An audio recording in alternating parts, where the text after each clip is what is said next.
பெயராலே.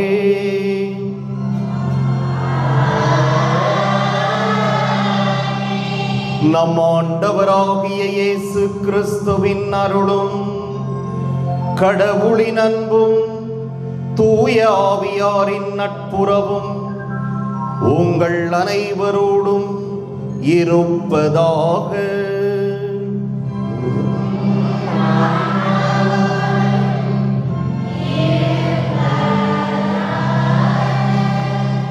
திருப்பலி முன்னுரை. வாருங்கள், கடவுளை தொழுவோம். நம்மை உருவாக்கிய ஆண்டவர் முன் முழந்தாளிடுவோம். ஏனெனில் அவரே நம் ஆண்டவராகிய கடவுள். அன்பிற்கினியவர்களே, பொதுக்காலம் 5ஆம் ஞாயிறு திருவழிபாட்டு கொண்டாட்டத்திற்கு இயேசுவின் பெயரால் உங்கள் அனைவரையும் அன்புடன் வரவேற்கின்றேன். இன்றைய திருப்பலி வாசகங்கள் இறையொளியால் தன் தகுதியின்மையை உணர்ந்த 3 முக்கிய நபர்களை நமக்கு முன்வைக்கின்றது. தூய்மையற்ற உதடுகளை கொண்ட மனிதன் நான் என்று அறிக்கையிடும் இறைவாக்கினர் எசாயா, திருத்துதர் என அழைக்கப்பெற தகுதியற்றவன் என்று தன்னை தாழ்த்திய புனித பவுல், ஆண்டவரே நான் பாவி, என்னை நீர் விட்டு போய்விடும் என்று வேண்டிய புனித சீமோன் பேதுரு ஆகிய மூவரும் இறையொளியால் தன் தகுதியின்மையை உணர்ந்தனர். தன் பலவீனத்தை ஏற்றுக்கொண்டனர். மனிதர்களின் சாக்குப்போக்குக்கு ஆண்டவர் தன் அழைத்தலை விட்டு கொடுப்பதில்லை. பலவீனத்தை பலமாக மாற்ற வல்லவர் ஆண்டவர். அழைக்க பெற்றவர்களின் தகுதியின்மையை உணர்த்தி தான் விடுத்த அழைப்புக்கு அவர்களை தகுதியுள்ளவராக்குகின்றார். இன்றைய திருப்பலியில் பங்கெடுக்க வந்திருக்கும் நாமும் நம் தகுதியின்மையை, பாவநிலையை உணர்வோம், ஏற்றுக்கொள்வோம். நாம் அழைக்கப்பட்டது இல்லறமாயிருந்தாலும் துறவரமாயிருந்தாலும் எந்த நிலையிலும் கிறிஸ்தவ அழைப்புக்கேற்றவாறு தகுதியுடன் வாழும் இறை அருளை இத்திருப்பலியில் இறைஞ்சுவோம். அன்புமிக்க சகோதர சகோதரிகளே, நம் திருமுழுக்கின் நினைவாக நம்மீது தெளிக்கப்படும் தமது படைப்பாகிய இத்தண்ணீரை புனிதப்படுத்தி அருளுமாறு நம் கடவுளாகிய ஆண்டவரை கெஞ்சி மன்றாடுவோமாக. அவரே நமக்கு உதவி அளித்து நாம் பெற்றுக்கொண்ட தூய ஆவிக்கு உண்மை உள்ளவர்களாய் நிலைத்திருக்க அருள்வாராக. என்றென்றும் உள்ள எல்லாம் வல்ல இறைவா, வாழ்வின் ஊற்றும் தூய்மையின் தொடக்கமுமான தண்ணீரின் வழியாக மக்கள் புனிதம் அடைந்து நிலைவாழ்வின் கொடையை பெற வேண்டும் என்று திருவுளமானீர். இத்தண்ணீரை புனிதப்படுத்தியருள உம்மை வேண்டுகிறோம். ஆண்டவரே, உமது நாளாகிய இன்று உமது அருட்காவலை பெற விரும்புகிறோம். வாழ்வளிக்கும் உமது அருளின் ஊற்றினை எம்மில் புதுப்பித்தருளும். இத்தண்ணீரினால் எங்கள் உள்ளத்தையும் உடலையும் தீமை அனைத்திலிருந்தும் காத்தருள்வீராக. இவ்வாறு தூய இதயத்துடன் உம்மை அணுகி வரவும் உமது மீட்பை பெற்றுக்கொள்ளவும் தகுதி பெறுவோமாக. எங்கள் ஆண்டவராகிய கிறிஸ்து வழியாக உம்மை மன்றாடுகின்றோம். எல்லாம் வல்ல இறைவா, தண்ணீர் வளம் பெற அதில் உப்பிட வேண்டும் என்று இறைவாக்கினர் எலிசா வழியாக கற்பித்தீர். உமது படைப்பு பொருளாகிய இந்த உப்பை பரிவிரக்கத்துடன் புனிதப்படுத்தியருள உம்மை தாழ்மையுடன் வேண்டுகிறோம். ஆண்டவரே, உப்பு கலந்த தண்ணீர் தெளிக்கப்படும் இடமெல்லாம் தீயோனின் தாக்குதல் அனைத்தும் தோல்வியுறச் செய்வீராக. உம் தூய ஆவியார் உடன் இருந்து எங்களை இடையராது காத்தருள்வாராக. எங்கள் ஆண்டவராகிய கிறிஸ்து வழியாக உம்மை மன்றாடுகின்றோம்.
எல்லாம் வல்ல இறைவன் நம் பாவங்களில் இருந்து நம்மை தூய்மைப்படுத்துவாராக. இந்த நற்கருணை கொண்டாட்டத்தின் வழியாக அவர் தம்முடைய ஆட்சியின் விருந்தில் பங்கு கொள்ள நம்மை தகுதி பெறச் செய்வாராக.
ஆண்டவரே, உமது குடும்பத்தை இடையராத பரிவிரக்கத்தால் காத்தருள உம்மை வேண்டுகிறோம்.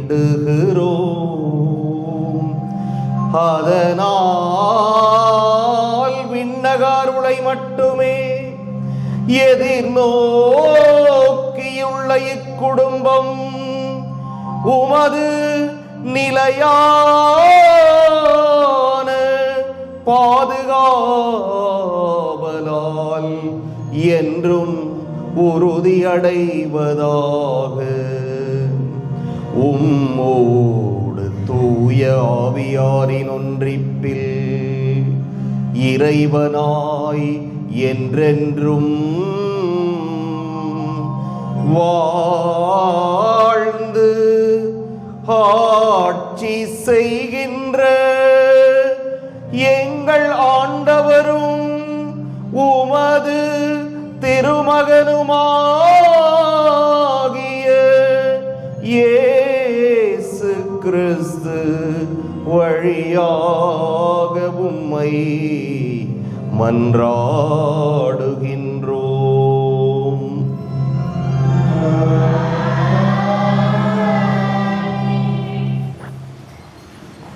முதல் வாசக முன்னுரை. அழைப்பு பெற்றவர் தன் தகுதியின்மையை வெளிப்படுத்தினாலும் ஆண்டவர் அவர்களை விட்டுவிடுவதில்லை.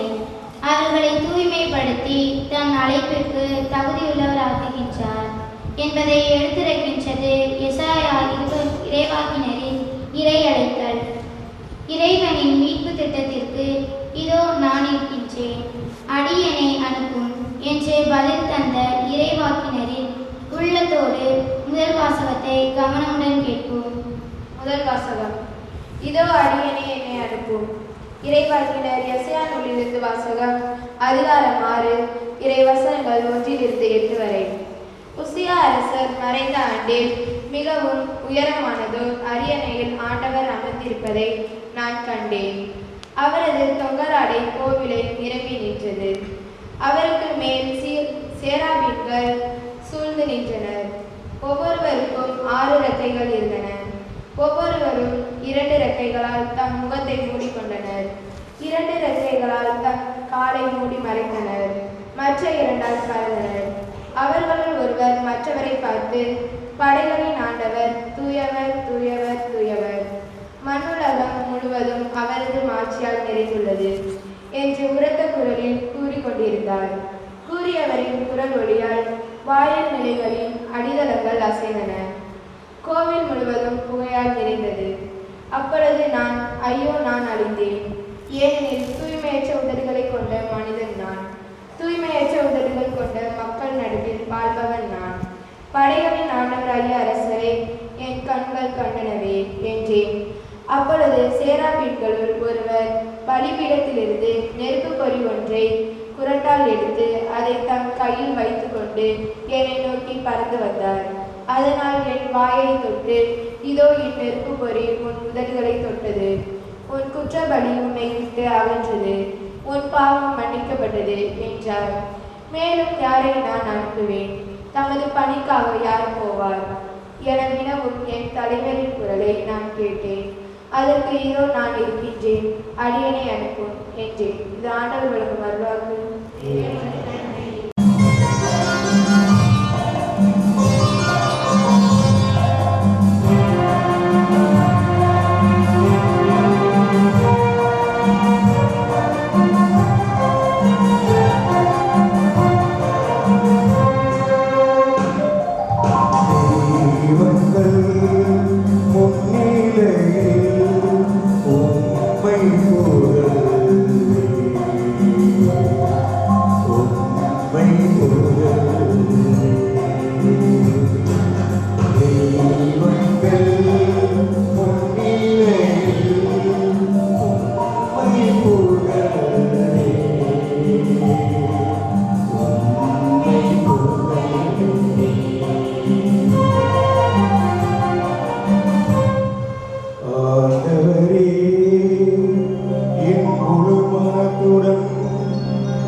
கடையவனாக இருந்தாலும் கடவுளின் அருளால் மேன்மையுடன் நற்செய்திக்காக பாடுபட்டு உழைக்க முடிந்ததை வெளிப்படுத்தும் புனித பவுலின் சாட்சிய வாழ்வினை கேட்போம்.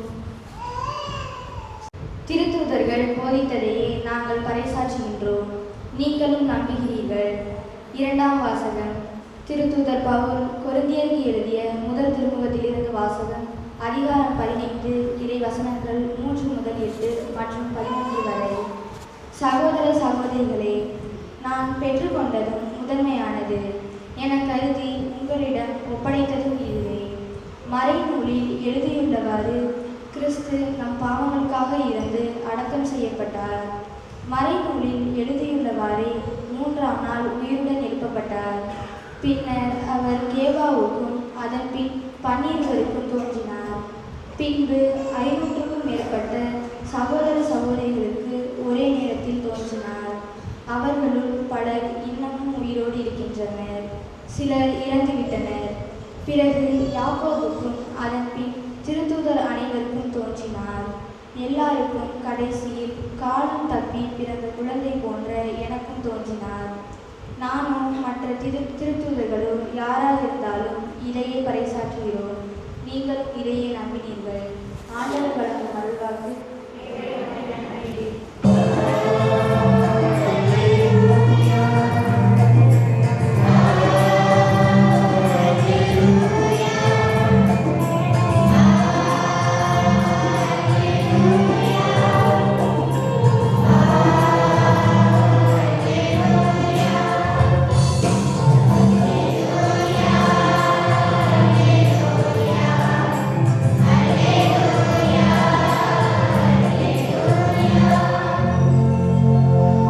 என் பின்னே வாருங்கள்,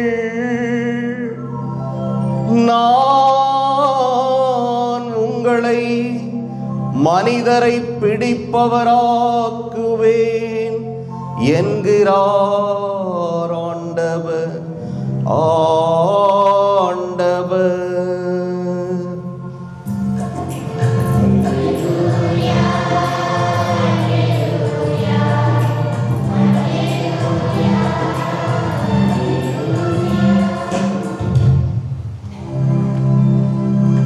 ஆண்டவர் உங்களோடு இருப்பாராக.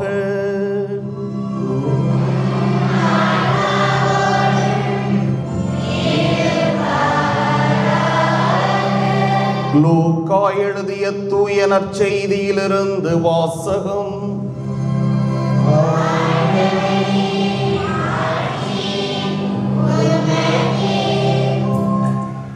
அதிகாரம் 5, இறைவாக்குகள் 1 தொடக்கம் 11 இறுதியாக. ஒரு நாள் இயேசு கெனசரேத்து ஏரிக்கரையில் நின்று கொண்டிருந்தார். திரளான மக்கள் இறைவார்த்தையை கேட்பதற்கு அவரை நெருக்கிக் கொண்டிருந்தனர். அப்போது ஏரிக்கரையில் 2 படகுகள் நிற்க கண்டார். மீனவர் படகை விட்டு இறங்கி வலைகளை அலசிக் கொண்டிருந்தனர். அப்படகுகளுள் ஒன்று சீமோனுடையது. அதில் இயேசு ஏறினார். அவர் கரையிலிருந்து அதை சற்றே தள்ளும்படி அவரிடம் கேட்டுக்கொண்டு படகில் அமர்ந்தவாறே மக்கள் கூட்டத்துக்கு கற்பித்தார். அவர் பேசி முடித்த பின்பு சீமோனை நோக்கி, ஆழத்திற்கு தள்ளி கொண்டு போய் மீன் பிடிக்க உங்கள் வலைகளை போடுங்கள் என்றார். சீமோன் மறுமொழியாக, ஐயா, இரவு முழுவதும் நாங்கள் பாடுபட்டு உழைத்தும் ஒன்றும் கிடைக்கவில்லை. ஆயினும் உமது சொற்படியே வலைகளை போடுகிறேன் என்றார். அப்படியே அவர்கள் செய்து பெருந்திரளான மீன்களை பிடித்தார்கள். வலைகள் கிழியத் தொடங்கவே மற்ற படகில் இருந்த தங்கள் கூட்டாளிகளுக்கு சைகை காட்டி துணைக்கு வருமாறு அழைத்தார்கள். அவர்களும் வந்து 2 படகுகளையும் மீன்களால் நிரப்பினார்கள். அவை மூழ்கும் நிலையில் இருந்தன. இதை கண்ட சீமோன் பேதுரு இயேசுவின் கால்களில் விழுந்து, ஆண்டவரே, நான் பாவி, நீர் என்னை விட்டு போய்விடும் என்றார். அவரும் அவரோடு இருந்த அனைவரும் மிகுதியான மீன்பாட்டைக் கண்டு திகைப்புற்றனர். சீமோனுடைய பங்காளிகளான செபதேயுவின் மக்கள் யாக்கோபும் யோவானும் அவ்வாறே திகைத்தார்கள். இயேசு சீமோனை நோக்கி, அஞ்சாதே, இது முதல் நீ மனிதரை பிடிப்பவனாவாய் என்று சொன்னார். அவர்கள் தங்கள் படகுகளை கரையில் கொண்டு போய் சேர்த்தபின் அனைத்தையும் விட்டுவிட்டு அவரை பின்பற்றினார்கள். ஆண்டவரின் அருள்வாக்கு.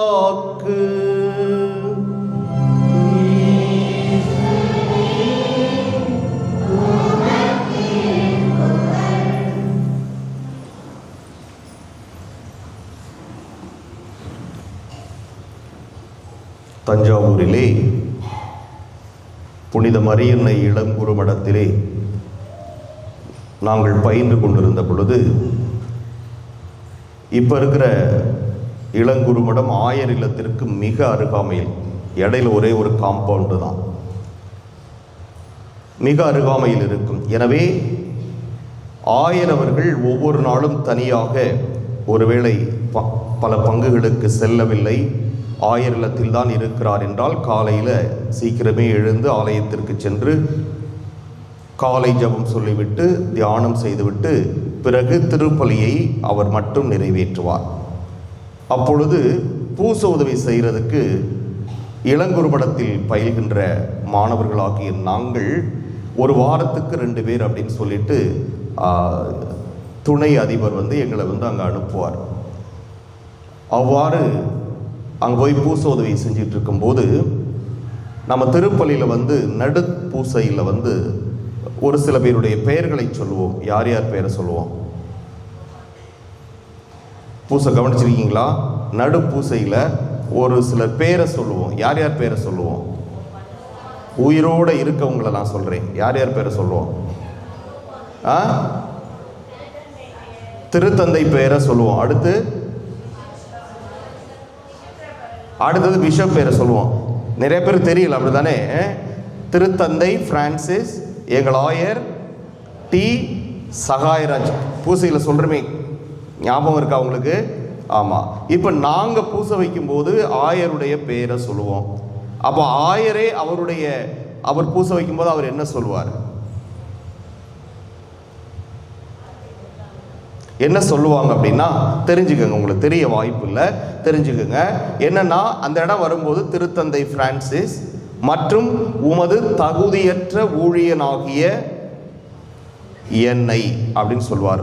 பேர் சொல்ல மாட்டார். என்ன சொல்லுவார்? உம்முடைய தகுதியற்ற ஊழியனாகிய என்னை அப்படின்னு சொல்லுவார். இதை சுந்தரமாயர் இருக்கும்போது நான் பூசோதை செஞ்சிருக்கிறேன். சுந்தரமாயர் இதை சொல்லுவார். எல்லா ஆயர்களும் அப்படித்தான் தனி திருப்பலி நிறைவேற்றுகின்ற பொழுது இப்படித்தான் சொல்லுவார்கள், உம்முடைய தகுதியற்ற ஊழியனாகிய என்னையும் என்று அந்த இடத்திலே அவர்கள் சொல்லுவது உண்டு. எனவே இந்த இடத்துல தகுதியற்ற ஊழியன், இதுதான் இங்க பாயிண்ட். உமது தகுதியற்ற ஊழியனாகிய என்னையும். இப்ப பார்க்கிறோம், இதைத்தான் இன்றைய 3 வாசகங்களையும் நாம கவனிக்கிறோம். இந்த 3 வாசகங்களையும் நாம கவனிக்கிறோம்.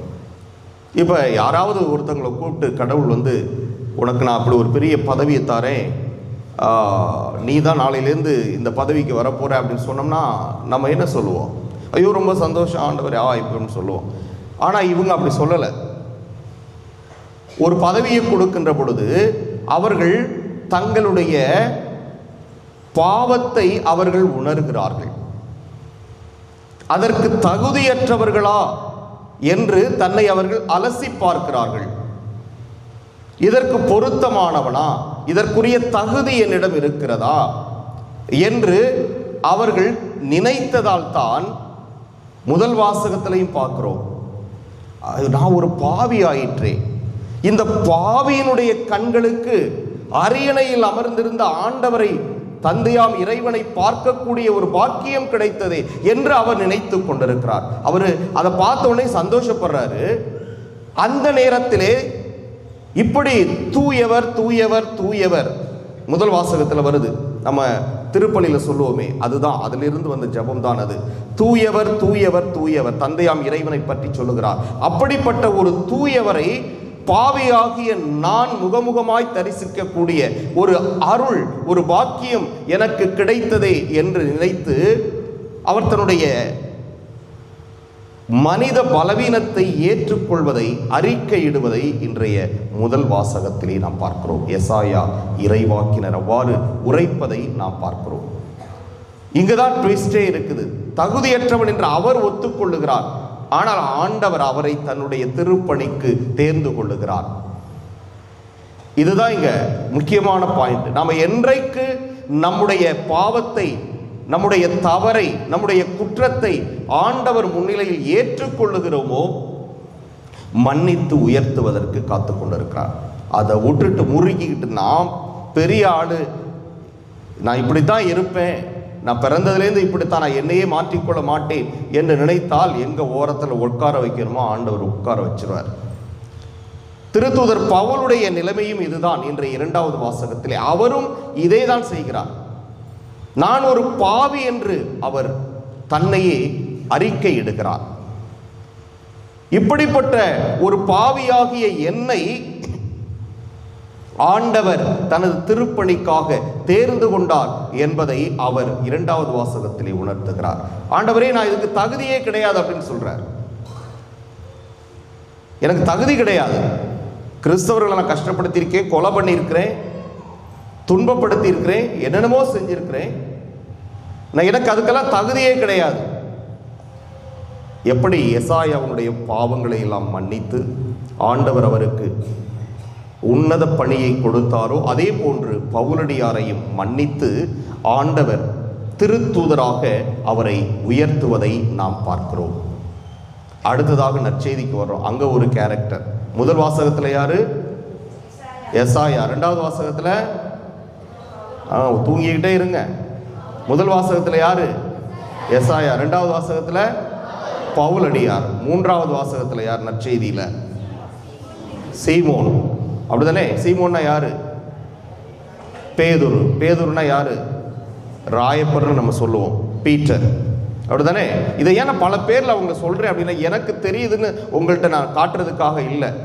அந்த காலத்து ஆட்களுக்கு ராயப்பர்னா புரியும், சில பேருக்கு பீட்டர்னா புரியும், சில பேருக்கு பேதுருனா புரியும். சைமன் பீட்டர், சீமோன் பேதுரு. விவிலியத்தில் பல இடங்களில் சீமோன் பேதுரு என்று வந்திருக்கும். சில இடத்துல சீமோன்னு சொல்லியிருப்பாங்க, சில இடத்துல பேதுருன்னு வரும். இது எல்லாமே ஒரே ஒருத்தர் தான் அப்படின்னு உங்களுக்கு புரிய வைக்க வேண்டும் என்பதற்காக நான் இதை சொல்லுகிறேன். எனவே அங்க அவருடைய படகிலே ஏறி அமர்ந்து அவர் என்ன செய்கிறார்? ஆண்டவருடைய வார்த்தையை அறிவிக்கிறாரு. தந்தையாம் இறைவனிடமிருந்து தான் பெற்ற கொடையை கொடுத்து கொண்டிருக்கிறார். புத்திமதி சொல்லிட்டு இருக்கிறாரு, இதெல்லாம் செஞ்சிட்டு இருக்கிறார். அப்புறம் என்ன சொல்றாரு, வாங்க இன்னும் 2 படகு இருக்கு, போவோம், அங்க போய் வலைகளை போடுங்கள் அப்படின்னு சொல்றாரு. அவ சொன்ன உடனே அவங்க என்ன சொல்றாங்க, ஐயா ராத்திரி முழுக்க நாங்க பாடுபட்டு உழைச்சோம், வலையை வீசினோம், பாடுபட்டு உழைச்சோம், ஆனா ஒரு மீன் கூட படலை, மீன்பாடு எங்களுக்கு கிடைக்கவில்லை என்று தங்களுடைய விரக்தியை சொல்லுகிறார்கள்.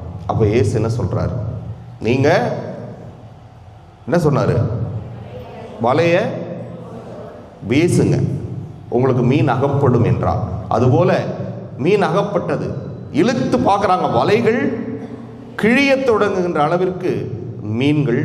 உடனே இதை பார்த்தோன்னே, ஐயோ இது சாதாரணமான ஒரு மனிதனால் இது நிகழ்த்த முடியாது, நீ அப்படி என்றால் இவர் நிச்சயமாக ஆண்டவராகத்தான் இருக்க முடியும், இவர் இறைமகனாகத்தான் இருக்க முடியும் என்று உடனே சீமோன் என்ன சொல்லுகிறார், ஆண்டவரே நான் பாவி. பாருங்க, 3 வாசகத்திற்கும் உள்ள ஒற்றுமையை பாருங்கள். ஆண்டவரே நான் பாவி. இதை எதனாலதான் நம்ம இதோ இறைவனின் செம்மறி, இதோ உலகின் பாவங்களை போக்குபவர், செம்மறியின் விருந்துக்கு அழைக்க பெற்றோர், பேறு பெற்றோர்னு சொன்ன உடனே நாம் என்ன சொல்றோம், ஆண்டவரே. யார் யார் சொல்லிட்டு வாங்குறீங்க அவங்கெல்லாம் சொல்லுங்க. நிறைய பேர் சொல்றது கிடையாது, தெரியாது. ஆண்டவரே நீர் என் உள்ளத்துள் எழுந்தருளி வர நான் தகுதியற்றவன். அங்கதான் நம்ம ஒத்துக்கணும். இதை கண்டிப்பா இந்த ஜெபத்தை சொல்லணும். போன வாரம் 11 பாடலை உங்களை பாட வச்சேன். இந்த தடவை அவங்க பாடினாங்க. நீங்க எல்லாரும் என்ன உட்காந்துருந்தீங்க, வெத்தலை வாக்கு போட்டு அமைதியா உட்காந்துருந்தீங்க, பாடலை. நான் கவனிச்சுட்டு தான் இருந்தேன். கொயரில் உள்ளவங்க மட்டும்தான் பாடினாங்க. ஏன் பாடலை? முயற்சி எடுங்க. தெரிஞ்ச பாட்டை மட்டும்தான் நல்லா பாடணும்னு இல்லை, தெரியாத பாட்டையும் அவங்களோடு சேர்ந்து நீங்கள் பாடுறதுக்கு என்ன செய்யணும், முயற்சி எடுக்கணும். தப்பாக இருந்தாலும் பரவாயில்ல, ஏன்னா அப்போ தான் முதல்ல கேட்குறீங்க, பரவாயில்ல முயற்சி பண்ணுங்க. அதனால் அங்கே சொல்லும்போது நம்முடைய தகுதி இன்மையை நாம் ஏற்றுக்கொள்கிறோம். நீர் என் இல்லத்தில் எழுந்தருளி வர, உள்ளம் என்னும் இல்லத்தில் எழுந்தருளி வர நான் தகுதியற்றவன், ஆனால் ஒரு வார்த்தை மட்டும் சொல்லி அருளும், எனது ஆன்மா. அங்கதான் ஒரு வார்த்தை சொல்றார். இந்த 3 நற்செய்தியிலும் வாசகத்திலும் நாம் பார்க்கிறோம். அங்க எசாயட்ட நற்செய்தி சொல்றாரு, நீ உன்னை நான் தேர்ந்தெடுத்து விட்டேன் என்னுடைய பணிக்காக சொல்றார். திருத்தூதர் பவுலையும் அவர் அழைக்கிறார், இங்கே பேதுருவையும் அழைக்கிறார். எல்லாம் முடிஞ்சதுக்கு அப்புறம் எல்லோரும் வலைகளை விட்டு என்ன செய்யறாங்க, அவரை பின்தொடர்ந்தனர் என்று நற்செய்தியிலே நாம் வாசிக்க கேட்கிறோம். ஆம், எந்த மனிதன் தன்னுடைய குற்றத்தை, தன்னுடைய பாவத்தை, தன்னுடைய அநியாயத்தை, அக்கிரமத்தை ஏற்றுக்கொள்கிறானோ அவன்தான் இறைவனால் மன்னிக்கப்படுவான். அவனுக்குத்தான் புது வாழ்வு கிடைக்கும், அவனுக்குத்தான் அருள் வாழ்வு கிடைக்கும். அதனால தெய்வத்தின் முன்பாக நாம் எல்லாம் தூசுக்கு சமமானவர்கள். மக்கள்கிட்ட போய் மனிதர்கள்ட்ட தான் நம்ம நாங்கள் பெரிய ஆள்னு நம்ம காட்டிக்க முடியும். ஆனால் ஒவ்வொரு மனிதரும் இறைவனுடைய பிரதிநிதிகள். எனவே நாம் சக மனிதர்களிடம் நம்முடைய வெத்து வேட்டை காமிச்சோம்னா அது இறைவன் முன்பாக காட்டுவதற்கு சமம். அதனால நாம் ஒவ்வொருவருமே பாவிகள், தவறு செய்தவர்கள், அநியாயம் செய்தவர்கள், அக்கிரமம் செய்தவர்கள். நாம் மாற வேண்டும், திருந்த வேண்டும். எப்படி இந்த 3 பேரும் இறைவன் அழைத்த போதும் நாங்கள் பாவிகள் என்று ஏற்றுக்கொண்டதால் அந்த பாவங்களை எல்லாம் மன்னித்துவிட்டு தன்னுடைய பணிக்காக இறைவன் இவர்களை அழைத்தாரோ, அதே போன்று நாமும் இறைவனுடைய சொந்த பிள்ளைகளாக வேண்டும் என்றால் இதுவரை நாம் செய்த தவறுகளை அவரிடம் எடுத்துரைப்போம், பாவத்திற்காக மன்னிப்பு பெறுவோம். இனிமேல் இதுபோன்று பாவங்களை செய்யாமல் இருக்க அவருடைய அருள் துணையை நாடுவோம். ஆமென். எழுந்து நின்று விசுவாசத்தை அறிக்கையிடுவோம்.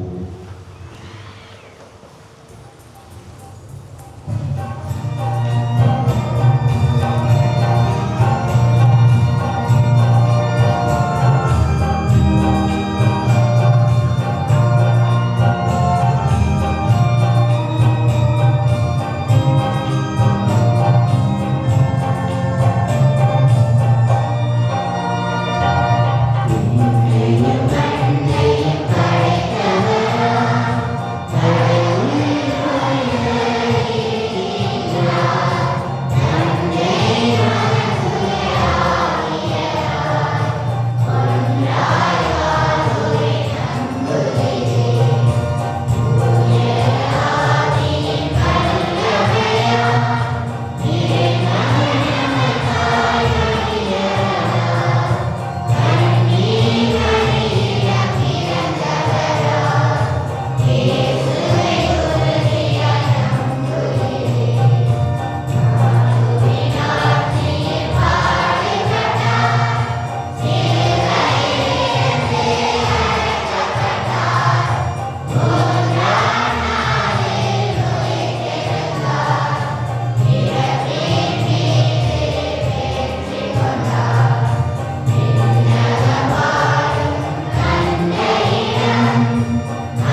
அன்புக்குரியவர்களே, நம்முடைய தேவைகளை எல்லாம் அன்றாட்டுக்களாக ஆண்டவரிடம் எடுத்துரைப்போம்.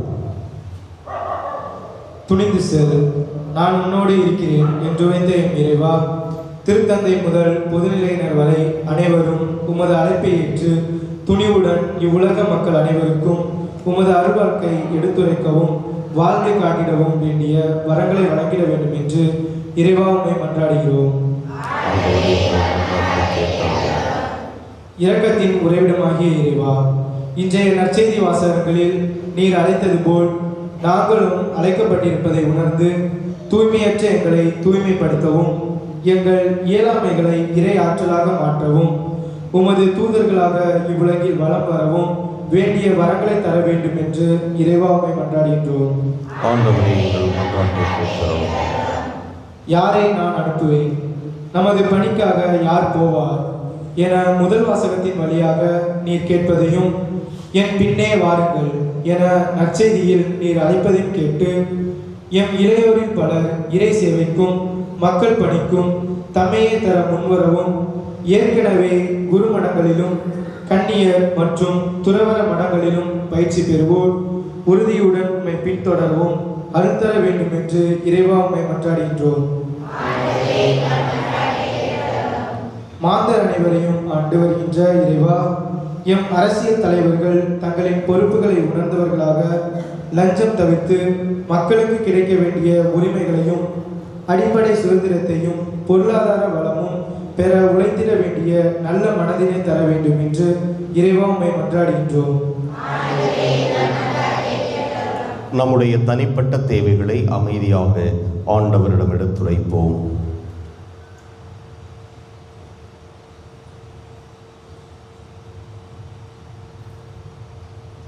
மன்றாடுவோமாக. எங்கள் புகலிடமும் பலவுமாகி இறைவா, எங்களிடம் இறை உணர்வை தூண்டி எழுப்புகிறவர் நீரே. உம்முடைய மக்களின் உருக்கமான இந்த மன்றாட்டுக்களை ஏற்று நிறைவு செய்ய வேண்டும் என்று எங்கள் ஆண்டவர் கிறிஸ்து வழியாகவே மன்றாடுகின்றோம்.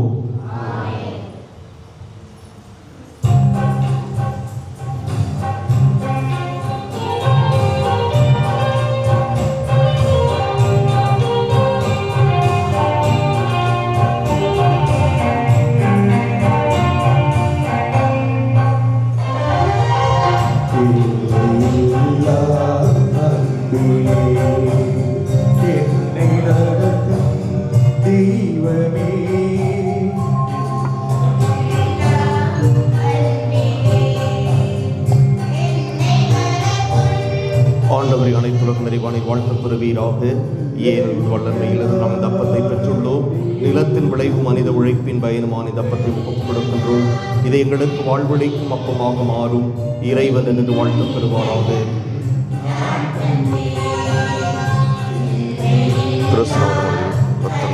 திருவுளமாய் தண்ணீர் ரசம் இவற்றின் மறைபொருள் வழியாக நாமும் அவரது இறைவை கொண்டு பெறுவோமாக.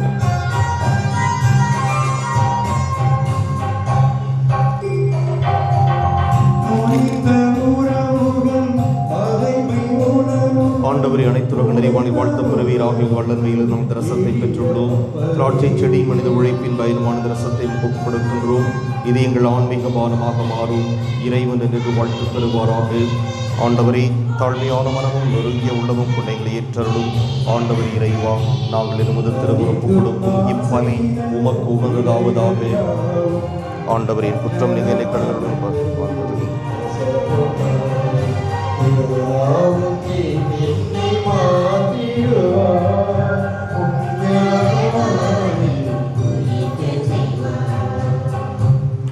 சகோதர சகோதரிகளே, என்னுடையதும் உங்களுடையதுமான இப்பலி எல்லாம் வல்ல தந்தையாகிய இறைவனுக்கு ஏற்றதாகும்படி மன்றாடுங்கள்.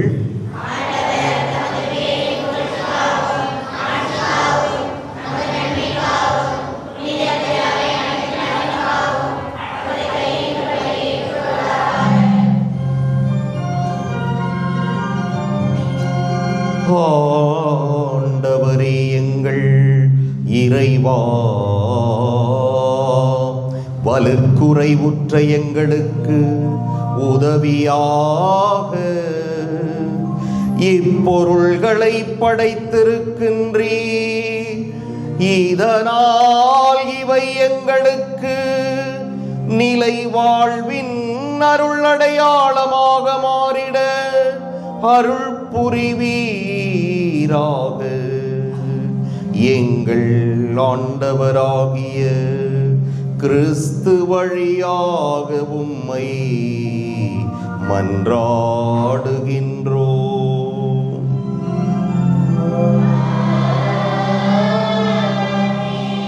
ஆண்டவர் உங்களோடு இருப்பாராக.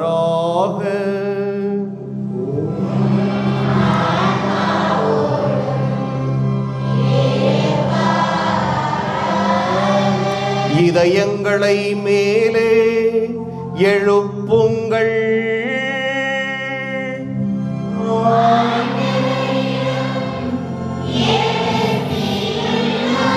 நம் இறைவனாகிய ஆண்டவருக்கு நன்றி கூறுவோம்.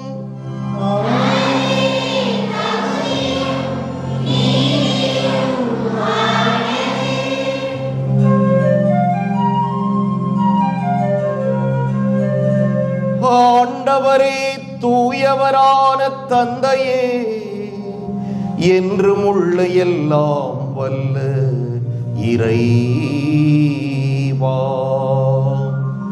எந்நாளும் எவ்விடத்திலும் நாங்கள் உமக்கு நன்றி செலுத்துவது மெய்யாகவே தகுதியும் நீதியும் ஆகும். எங்கள் கடமையும் மீட்புக்கு உரிய செயலுமாகும். நாங்கள் வாழ்வதும் இயங்குவதும் இருப்பதும் உம்மிலேதான். இந்த உடலோடு வாழ்கையில் உமது பரிவிரக்கத்தின் பயன்களை மட்டுமே நாங்கள் நாள்தோறும் அனுபவிப்பதோடன்றி இப்பொழுதே நிலை வாழ்வின் பிணையையும் கொண்டுள்ளோம். ஏனெனில் உம் ஆவியாரின் முதற்கனிகளை பெற்றுள்ள நாங்கள் பாஸ்கா மறை நிகழ்வின் பயன் எங்களுக்கு என்றும் உண்டு என நம்புகின்றோம். அந்த ஆவியார் வழியாக நீர் இயேசுவை சாவினின்று உயிர்த்தெழச் செய்தீர். ஆகவே நாங்கள் வானதூதர் அனைவரோடும் சேர்ந்து உம்மை புகழ்ந்தேத்தி அக்களித்து கொண்டாடி ஆர்ப்பரித்து பாடுவதாவது:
ஆண்டவரே, நீர் மெய்யாகவே தூயவர், தூய்மை அனைத்துக்கும் ஊற்று. ஆகவே உம்முடைய ஆவியை பொழிந்து இக்காணிக்கைகளை தூய்மைப்படுத்த உம்மை வேண்டுகிறோம். இவ்வாறு எங்கள் ஆண்டவர் இயேசு கிறிஸ்துவின் உடலும் இரத்தமுமாக எங்களுக்கு இவை மாறுவனவாக. அவர் பாடுபட உளம் கனிந்து தம்மை கையளித்த போது அப்பத்தை எடுத்து நன்றி செலுத்தி அதை பிட்டு தம் சீடர்களுக்கு அளித்து கூறியதாவது, அனைவரும் இதிலிருந்து பெற்று உண்ணுங்கள், ஏனெனில் இது உங்களுக்காக கையளிக்கப்படும் என்னுடல்.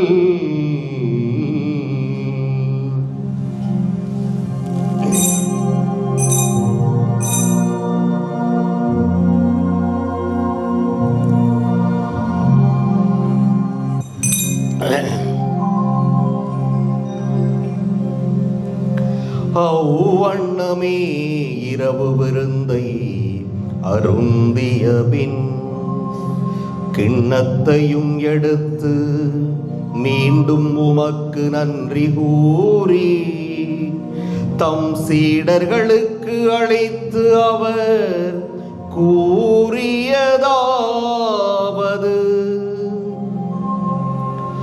அனைவரும் இதிலிருந்து பெற்று பருகுங்கள், ஏனெனில் இது புதிய நிலையான உடன்படிக்கைக்கு உரிய என் இரத்தத்தின் கிண்ணம். இது பாவ மன்னிப்புக்கென்று உங்களுக்காகவும் பலருக்காகவும் சிந்தப்படும். இதை என் நினைவாக செய்யுங்கள்.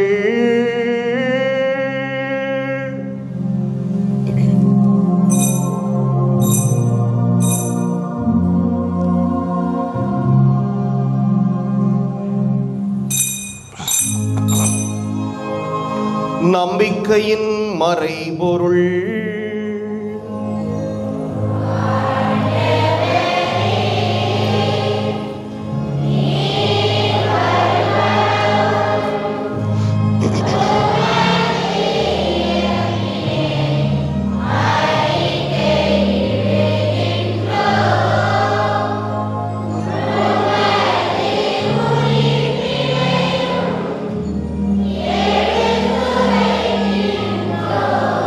ஆகவே ஆண்டவரே, நாங்கள் கிறிஸ்துவின் இறப்பினையும் உயிர்ப்பினையும் நினைவு கூர்ந்து வாழ்வு தரும் அப்பத்தையும் மீட்பளிக்கும் கிண்ணத்தையும் ஒப்புக் கொடுக்கின்றோம். உம் திருமுன் நின்று உமக்கு ஊழியம் புரிய தகுந்தவர்கள் என எங்களை ஏற்றுக்கொண்டீர். எனவே உமக்கு நன்றி செலுத்துகிறோம்.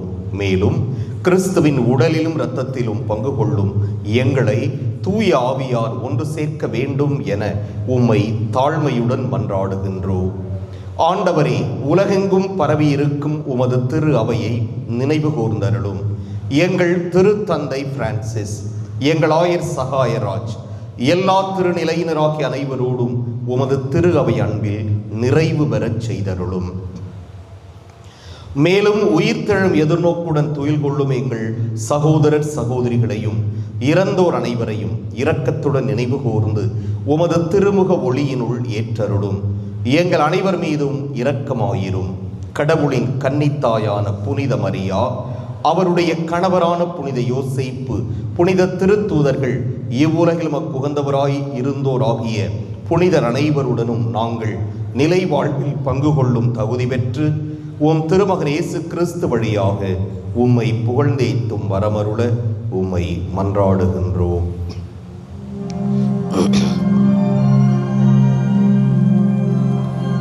இவர் வழியாக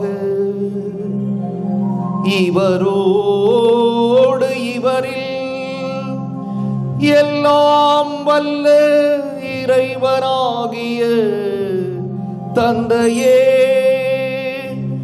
தூய ஆவியாரின் ஒன்றிப்பில் எல்லா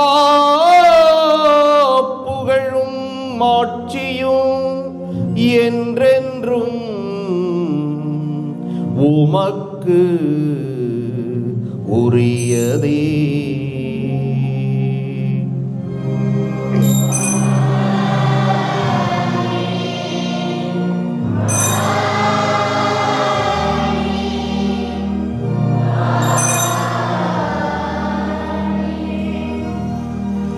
மீட்பரின் கட்டளையால் கற்பிக்கப்பட்டு இறைபடைப்பினையால் பயிற்சி பெற்ற நாம் துணிந்து பாடுவோம்.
ஆண்டவரே, தீமை அனைத்திலிருந்தும் எங்களை விடுவித்து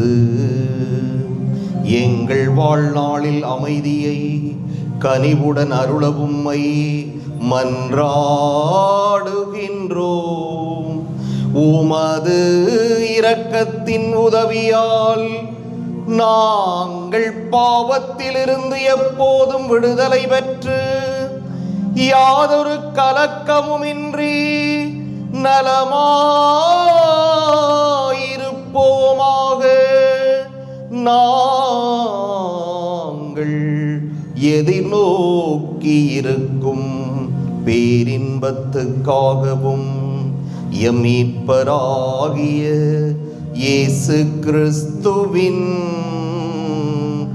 வருகைக்காகவும் காத்திருக்கின்றோம்.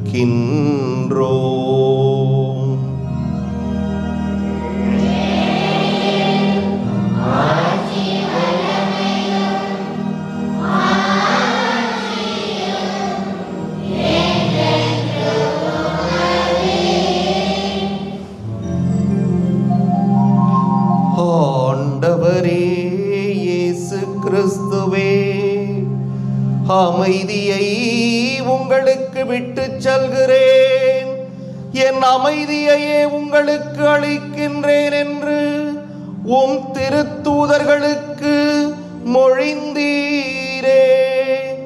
எங்கள் பாவங்களை பாராமல் உமது திரு அவையின் நம்பிக்கையை கண்ணோக்கி உமது திருவுளத்துக்கு ஏற்ப அதற்கு அமைதியையும் ஒற்றுமையையும் அளித்தருள்வீராக. என்றென்றும் வாழ்ந்து ஆட்சி செய்கின்றவர் நீரே.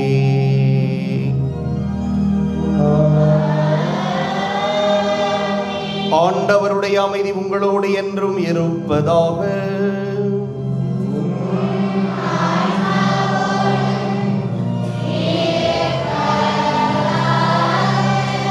ஒருவருக்கொருவர் அமைதியை பகிர்ந்து கொள்வோம்.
இதோ இறைவனின் செம்மறி, இதோ உலகின் பாவங்களை போக்குபவர். செம்மறியின் விருந்துக்கு அழைப்பு பெற்றோர் பேறு பெற்றோர்.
ஆண்டவரின் இரக்கத்தை முன்னிட்டும் மானிடருக்காக அவர் செய்த வியத்தகு செயல்களை முன்னிட்டும் அவர்கள் அவருக்கு புகழ் சாற்றுவார்களாக. ஏனெனில் வெறுங்கையருக்கு அவர் நிறைவளித்தார், பசியுற்றோரை நன்மையால் நிரப்பினார்.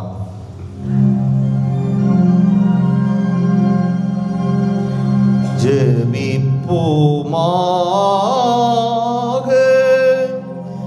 இறைவா, ஒரே அப்பத்திலும் ஒரே கிண்ணத்திலும் நாங்கள் பங்கேற்க திருவுளமானீரே.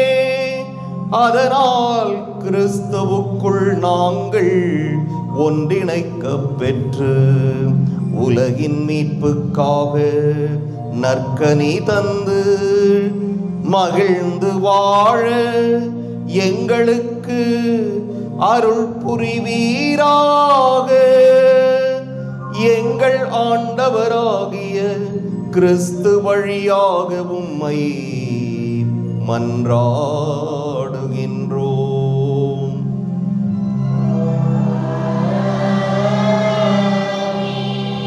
ஆண்டவர் உங்களோடு இருப்பாராக.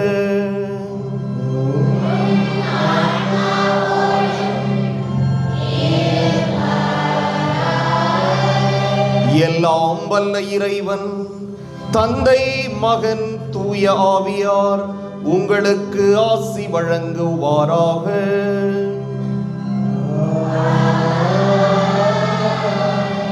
சென்று வருவோம். திருப்பலி நிறைவேறிற்று.